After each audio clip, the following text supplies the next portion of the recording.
മാസപ്പടി കേസിൽ ഇഡിയുടെ ആദ്യ അന്വേഷണം പൂർത്തിയാക്കുകയാണ്. 2 മാസത്തിനകം കുറ്റപത്രം സമർപ്പിക്കാനാണ് ഇഡിയുടെ ശ്രമം. വീണ വിജയനും ശശിധരൻ കർത്തയും അടക്കം 12 പേരാണ് കേസിൽ പ്രതികളാകുക. മുൻ മുഖ്യമന്ത്രിയും നിലവിൽ പ്രതിപക്ഷ നേതാവുമായ പിണറായി വിജയന്റെ മകൾ ടി വീണയെ ഇഡി 2 തവണ ചോദ്യം ചെയ്തിരുന്നു. CMRL സ്ഥാപക MD ശശിധരൻ കർത്തയെ 2024 ഏപ്രിലിൽ 1 തവണയും മകൻ ശരണസ് കർത്തയെ നിരവധി തവണയും ചോദ്യം ചെയ്തിരുന്നു.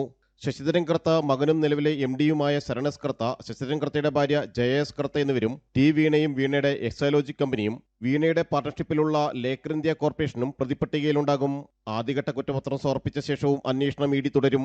പിണറായി വിജയൻ, വീണയുടെ ഭർത്താവും മുൻ മന്ത്രിയുമായ PA മുഹമ്മദ് റിയാസ് എന്നിവർ തുടരന്വേഷണ പരിധിയിൽ വരും.